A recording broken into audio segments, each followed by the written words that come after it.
नमस्ते, मैं सुलता महाराणा। आप सबका स्वागत है मेरे YouTube channel SM education the educational platform पर। आप सबका स्वागत है।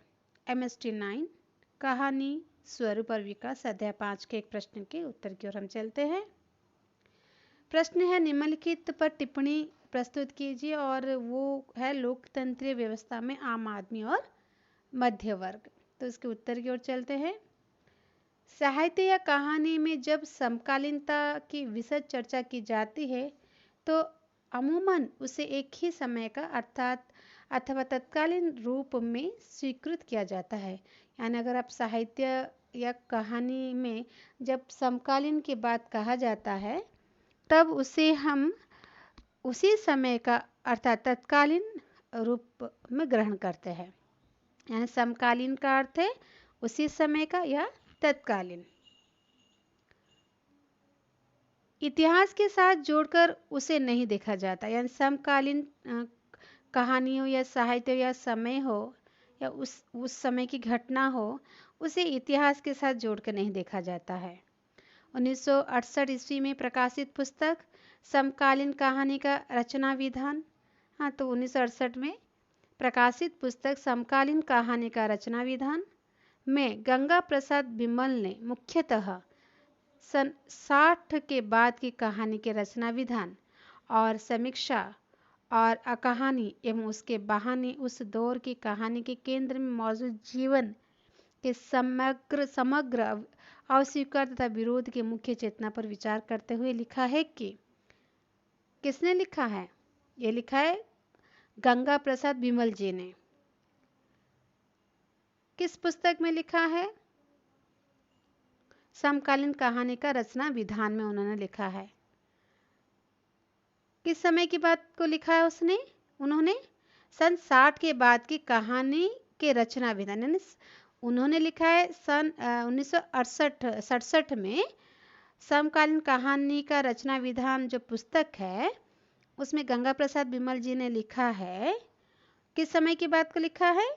सन 60 के बाद की कहानी का जो रचना विधान है, सन 60 के बाद जो कहानी रचना की गई उसका जो विधान है, नियम है, फिर उन्होंने उसका समीक्षा, उसको जो जांचना परखना, समीक्षा और कहानी एवं उसके बहाने, कहानी के बहाने उस दौर की कहानी के केंद्र में मौजूद जीवन के समग्र अस्वीकार तथा विरोध के मुख्य चेतना पर विचार करते हैं। उस समय जो केंद्र में मौजूद जीवन का जो गाढ़ा सच है उसे सामने रखते हुए लिखा है कि वे सब रचनाकार जो उस समय के सब रचनाकार है जो कम से कम रोमांटिक भावबोध से तथा परंपरागत स्थिति से अलग है और कथा रचना में अपने समग्र नयपन का आग्रह करते हैं।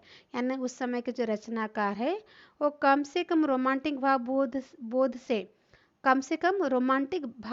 से उनके जो अंदर जो रोमांटिक भावबोध है वो कम है, कम से कम रोमांटिक भावबोध से तथा परंपरागत स्थिति से अलग, परंपरागत यानी जो परंपरा में चल रही उस स्थिति से अलग होकर और कथा रचना में अपने समग्र नएपन का आग्रह करते हुए समकालीन रचना के रचनाकार है। यानी जो रचनाकार सन 60 के बाद जो लिखे हैं वो रचनाकार किस प्रकार के हैं?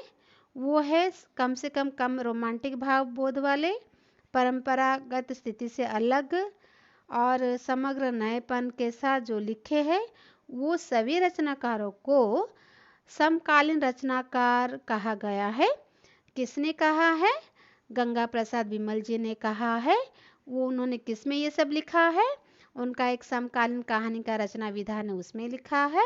और कब लिखा था, कब वो प्रकाशित हुआ था? 1967 में, 1967 में प्रकाशित हुआ था। तो समझ में आ गया होगा। फिर चलते हैं। और यह न्यायपन है जीवन के यथार्थ का तीखापन और यथास्थिति का ऐतिहासिक नजरिए से आकलन। यानी जो नयापन है, उनका जो नयापन था वो तो यथार्थ का ही था, जीवन के यथार्थ का था, यानी जीवन की सच्चाई का था। अगर आप सच्चाई को लेके जा रहे हो तो सच्चाई का तीखापन भी आपको चखना पड़ेगा। ओके। और यथास्थिति का ऐतिहासिक नजरिया से आकलन था। यह चेतना विश्वनाथ त्रिपाठी की कहानी संबंधी मूल्यांकनों में देखी जा सकती है। ऐसी चीज़ें आप और किस में देख सकते हैं? विश्वनाथ त्रिपाठी के कहानी में भी आप देख सकते हैं। उन्होंने कुछ कहानियाँ, कुछ विचार, किसका? विश्वनाथ त्रिपाठी जी का। कुछ कहानियाँ, कुछ विचार में प्रकाशित लेख, समकालीन कहानी, कुछ विचार में नई कहानी, कमलेश्वर, राजेंद्र यादव आदि पर विचार करते हुए ऐतिहासिकता शब्द की चर्चा की है। यानी जो विश्वनाथ त्रिपाठी जी है, उन्होंने नई कहानी संबंधी मूल्यांकन करते हुए उनके एक प्रकाशित लेख में कुछ कहानियाँ, कुछ विचार में, लेख में उनका प्रकाशित लेख, हाँ, उन्होंने कुछ कहानियाँ, कुछ विचार में प्रकाशित लेख, समकालीन कहानी, कुछ विचार में नई कहानी जो है कमलेश्वर, राजेंद्र यादव आदि विचार करते हुए ऐतिहासिकता शब्द का चर्चा की है तथा लिखा है कि नई कहानी की शक्ति ऐतिहासिक होने, देश काल से संबंध होने और मानवीय रिश्तों की अंतर संबंधता की पड़ताल करने में है। ये थोड़ा सा देखिए, ठीक से समझते हैं इसे।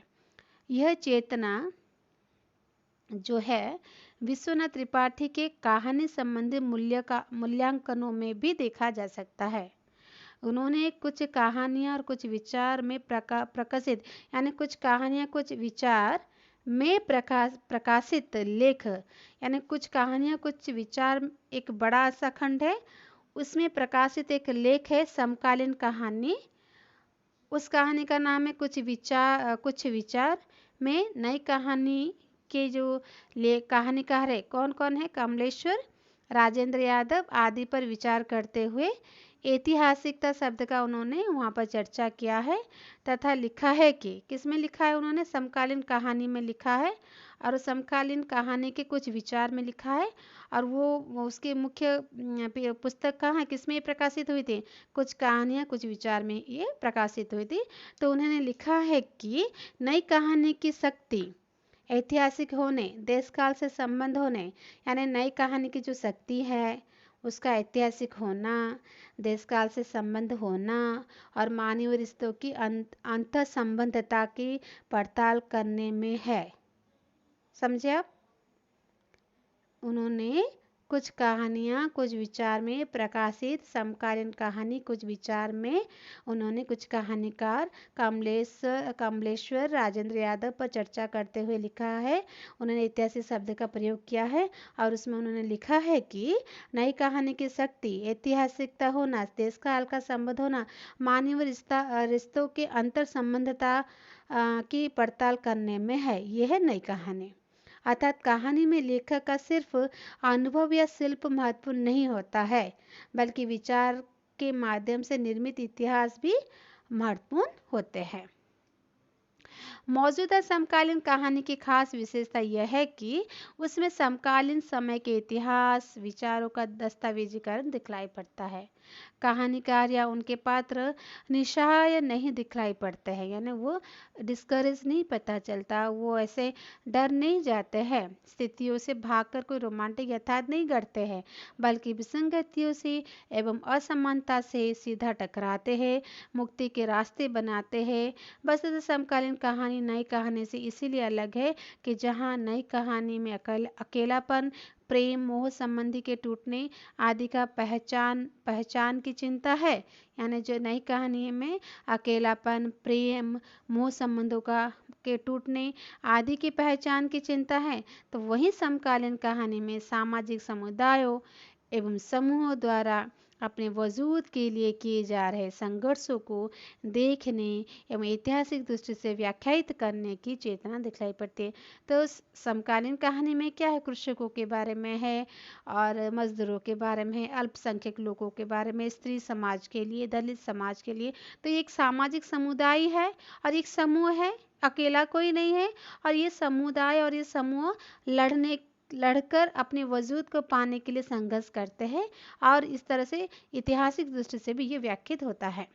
इसीलिए समकालीन कहानी में व्यक्ति और समाज के साथ उसके संबंधों की वजह सामाजिक जीवन मुख्यधारा के अंदर और बाहर अस्तित्व की रक्षा के लिए किए जा रहे संघर्ष की चेतना अधिक दिखलाई पड़ती है।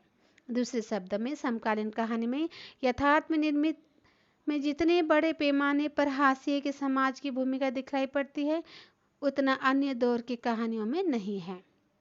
कारण यह इतिहास ही है जो कहानी को व्यक्ति के साथ साथ समाज और उसके सामाजिक मूल्यों के रक्षार्थ समय समय पर चलने वाले आंदोलनों से साम्यता स्थापित करता है, साथ ही बृहत्तर समाज का अभिन्न अंग बनता है।